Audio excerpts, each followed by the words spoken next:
जानवरों में गधा सबसे ज्यादा बुद्धिहीन समझा जाता है। हम जब किसी आदमी को पल्ले दर्जे का बेवकूफ कहना चाहते हैं तो उसे गधा कहते हैं। गधा सचमुच बेवकूफ है या उसके सीधेपन, उसकी निरापद सहिष्णुता ने उसे यह पदवी दे दी है, इसका निश्चय नहीं किया जा सकता। गाय सींग मारती है, ब्याई हुई गाय तो अनायास ही सिलनी का रूप धारण कर लेती है। कुत्ता भी बहुत गरीब जानवर है, लेकिन कभी कभी उसे भी क्रोध आ ही जाता है, किंतु गधे को कभी क्रोध करते नहीं सुना न देखा। जितना चाहे गरीब को मारो, चाहे जैसी खराब सड़ी हुई घास सामने डाल दो, उसके चेहरे पर कभी असंतोष की छाया भी न दिखाई देगी। वैशाख में चाहे एक आध बार कुलेल कर लेता हो, पर हमने तो उसे कभी खुश होते नहीं देखा। उसके चेहरे पर एक स्थायी विषाद स्थायी रूप से छाया रहता है। सुख दुख हानि लाभ किसी भी दशा में उसे बदलते नहीं देखा। ऋषियों मुनियों के जितने गुण हैं, वे सभी उसमें पराकाष्ठा को पहुंच गए हैं, पर आदमी उसे बेवकूफ कहता है। सद्गुणों का इतना अनादर कहीं न देखा। ताचित सीधापन संसार के लिए उपयुक्त नहीं है। देखिए न, भारतवासियों की अफ्रीका में क्यों दुर्दशा हो रही है, क्यों अमेरिका में उन्हें घुसने नहीं दिया जाता।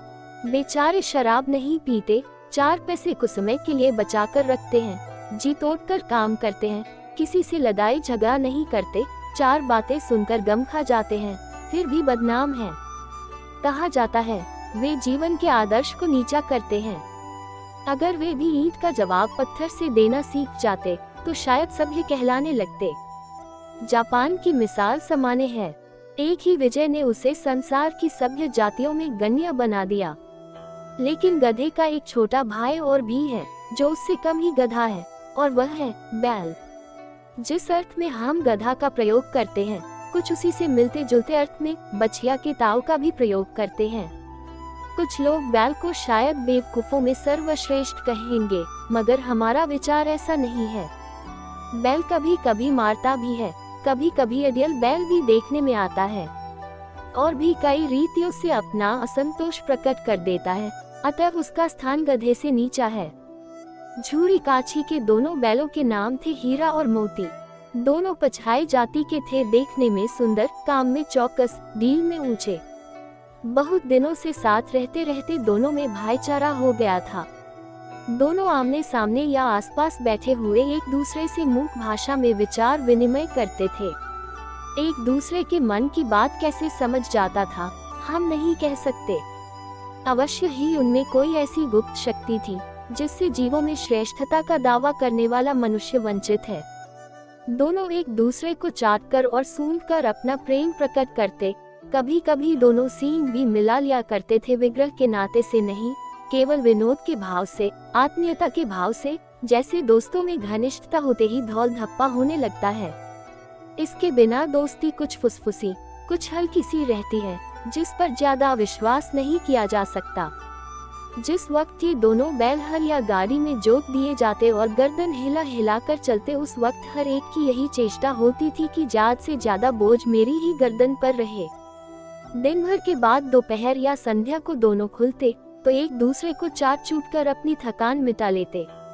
नांद में खली भूसा पड़ जाने के बाद दोनों साथ उठते, साथ नांद में मुंह डालते और साथ ही बैठते थे। एक मुंह हटा लेता तो दूसरा भी हटा लेता था। संयोग की बात है, झूरी ने एक बार गोई को ससुराल भेज दिया। बैलों को क्या मालूम वे क्यों भेजे जा रहे हैं। समझे, मालिक ने हमें बेच दिया।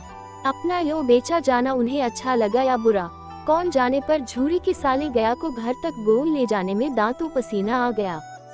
पीछे से हाँकता तो दोनों दाएं बाएं भागते, पगहिया पकड़कर आगे से खींचता तो दोनों पीछे को जोर लगाते, मारता तो दोनों सींग नीचे करके हुकते। अगर ईश्वर ने उन्हें वाणी दी होती तो झूरी से पूछते, तुम हम गरीबों को क्यों निकाल रहे हो? हमने तो तुम्हारी सेवा करने में कोई कसर नहीं उठा रखी। अगर इतनी मेहनत से काम न चलता था और काम ले लेते, हमें तो तुम्हारी चाकरी में मर जाना कबूल था। हमने कभी दाने चारे की शिकायत नहीं की, तुमने जो कुछ खिलाया वह सिर झुकाकर खा लिया, फिर तुमने हमें इस जालिम के हाथों क्यों बेच दिया। संध्या समय दोनों बैल अपने नए स्थान पर पहुँचे। दिन भर के भूखे थे, लेकिन जब नांद में लगाए गए तो एक ने भी उसमें मुंह न डाला। दिल भारी हो रहा था। जिसे उन्होंने अपना घर समझ रखा था वह आज उनसे छूट गया था।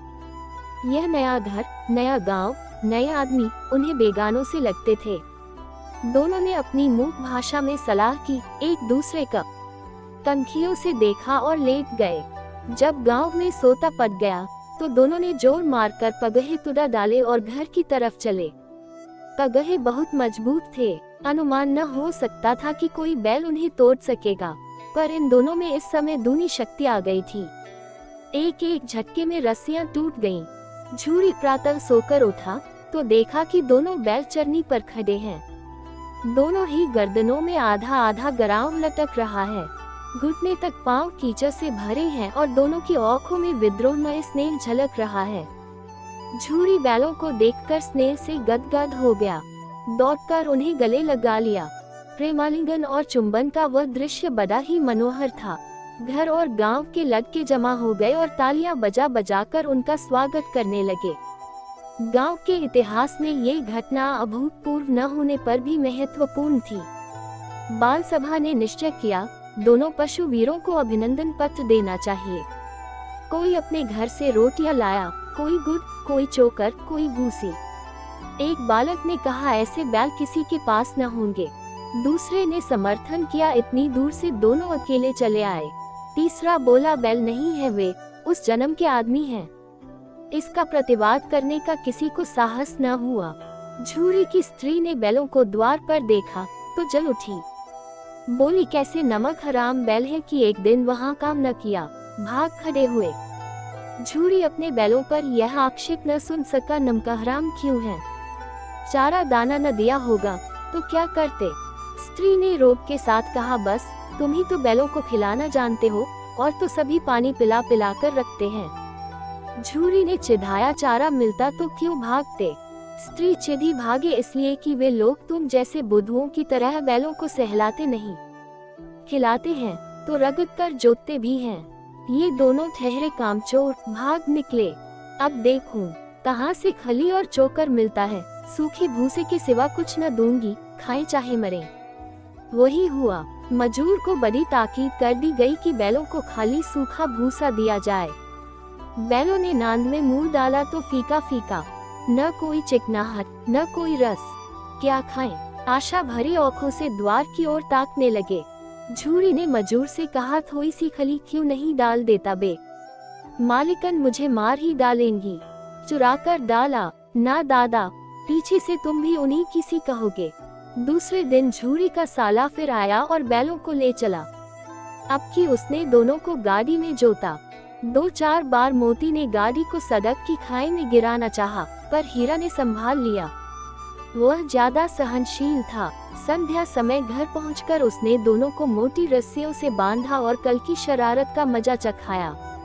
फिर वही सूखा भूसा डाल दिया। अपने दोनों बैलों को खली, चूनी सब कुछ दी। दोनों बैलों का ऐसा अपमान कभी न हुआ था।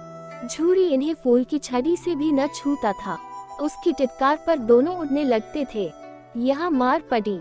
आहत सम्मान की व्यथा तो थी ही, उस पर मिला सूखा भूसा। नांद की तरफ औंखें तक न उठाई। दूसरे दिन गया ने बैलों को हल में जोता, पर इन दोनों ने जैसे पाँव न उठाने की कसम खा ली थी। वह मारते मारते थक गया, पर दोनों ने पाँव न उठाया। एक बार जब उस निर्दयी ने हीरा की नाक पर खूब डंडे जमाए, तो मोती का गुस्सा काबू के बाहर हो गया।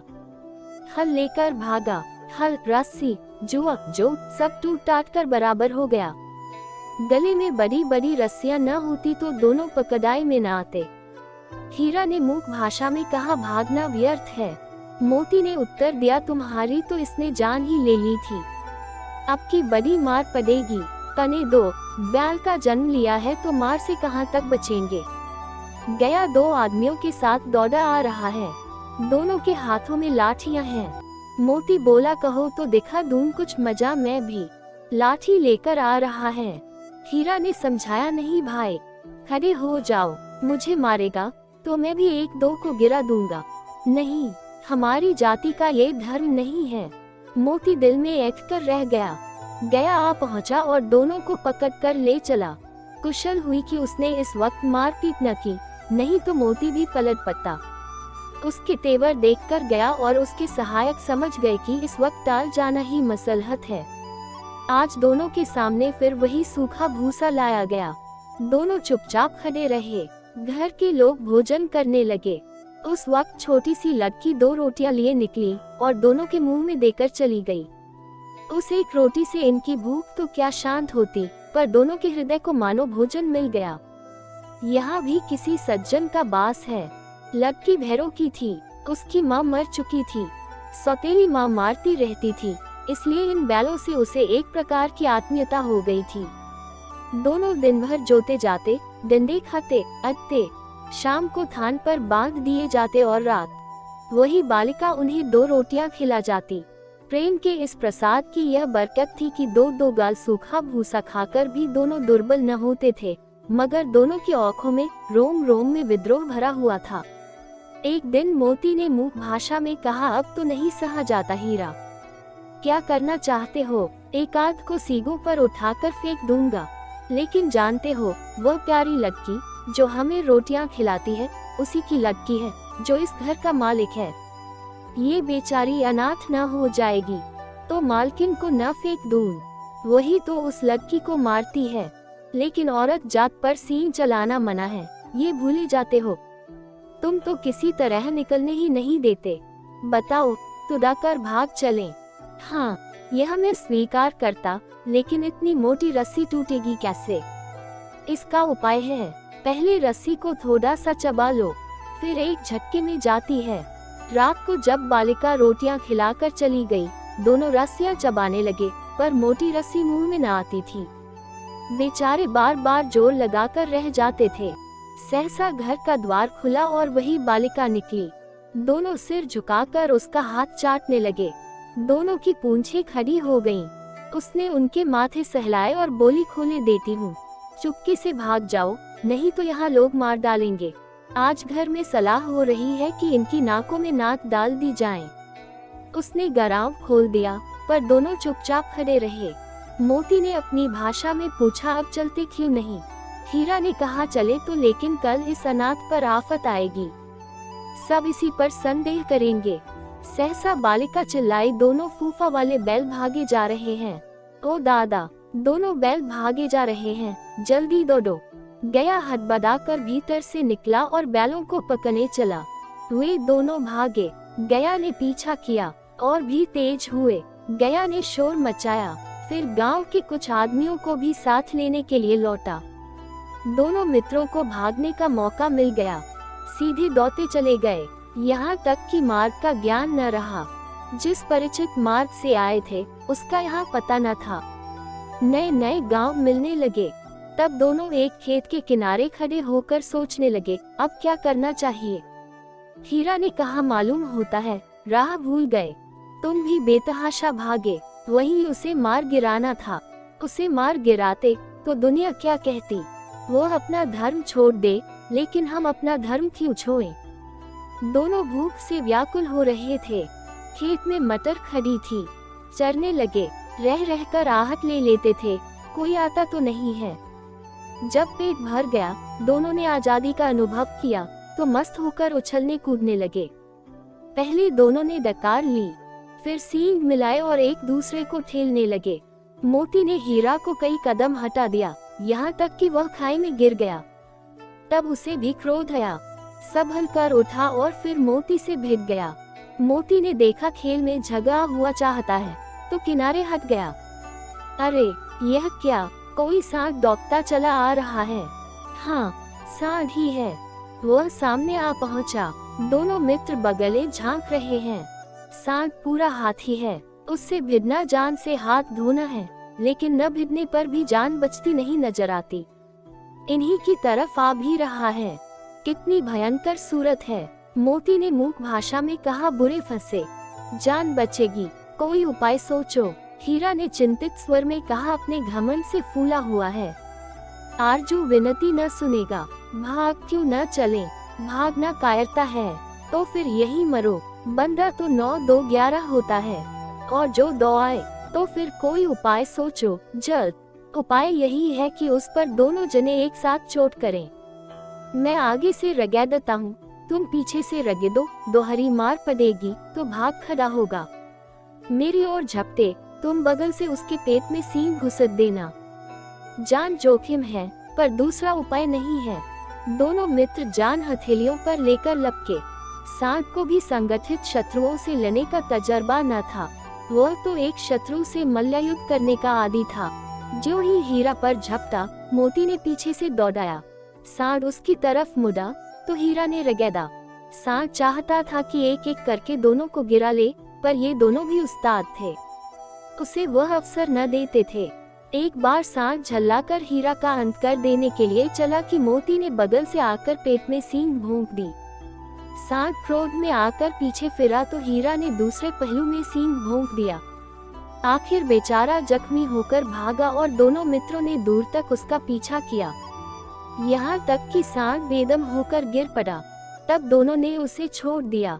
दोनों मित्र विजय के नशे में झूमते चले जाते थे।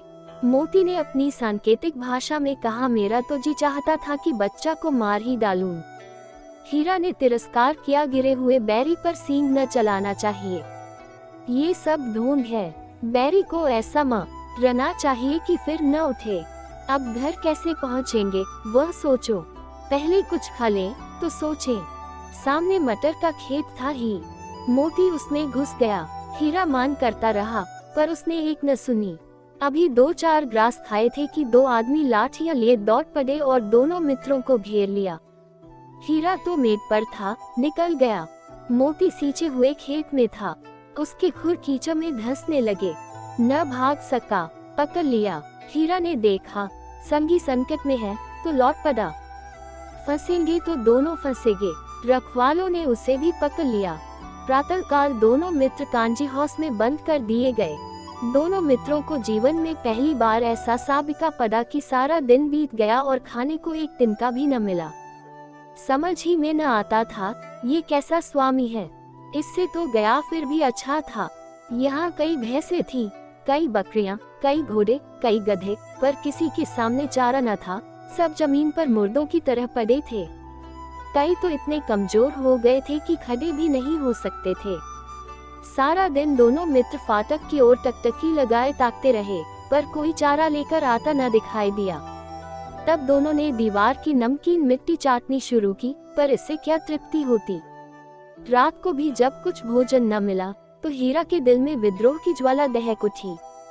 मोती से बोला, अब तो नहीं रहा जाता मोती। मोती ने सिर लटकाए हुए जवाब दिया, मुझे तो मालूम होता है प्राण निकल रहे हैं। इतनी जल्द हिम्मत न हारो भाई, यहाँ से भागने का कोई उपाय निकालना चाहिए। आओ दीवार तोड़ डालें, मुझसे तो अब कुछ नहीं होगा। बस इसी बूते पर अकते थे, सारी अकड़ निकल गई। बाड़े की दीवार कच्ची थी, हीरा मजबूत तो था ही। अपने नुकीले सींग दीवार में गड़ा दिए और जोर मारा तो मिट्टी का एक चिप्पड़ निकल आया। फिर तो उसका साहस बढ़ा। इसने दौड़ दौड़ कर दीवार पर चोटे की और हर चोट में थोड़ी थोड़ी मिट्टी गिराने लगा। उसी समय कांजी हाउस का चौकीदार लालटेन लेकर जानवरों की हाजिरी लेने निकला। हीरा का उजापन देखकर उसने उसे कई डंडे रसीद किए और मोटी सी रस्सी से बांध दिया। मोती ने पड़े पड़े कहा, आखिर मार खाए क्या मिला। अपने बूते भर जोर तो मार दिया, ऐसा जोर मारना किस काम का कि और बंधन में पड़ गए। जोर तो मारता ही जाऊंगा, चाहे कितने ही बंधन पड़ते जाएं। जान से हाथ धोना पड़ेगा, कुछ परवाह नहीं, यूं भी मरना ही है। सोचो, दीवार खुद जाती तो कितनी जानें बच जाती। इतने भाई यहाँ बंद हैं, किसी के देह में जान नहीं है। 2-4 दिन और यही हाल रहा तो सब मर जाएंगे। हाँ, ये बात तो है। अच्छा तो ला, फिर मैं भी जोर लगाता हूँ। मोती ने भी दीवार में उसी जगह सींग मारा। थोड़ी सी मिट्टी गिरी तो हिम्मत और बढ़ी। फिर तो वह दीवार में सींग लगाकर इस तरह जोर करने लगा मानो किसी प्रतिद्वंद्वी से लड़ रहा है। आखिर कोई 2 घंटे की जोर आजमाई के बाद दीवार ऊपर से लगभग 1 हाथ गिर गई। उसने दूनी शक्ति से दूसरा धक्का मारा तो आधी दीवार गिर पड़ी। दीवार का गिरना था कि अधमरे से पड़े हुए सभी जानवर चेत उठे।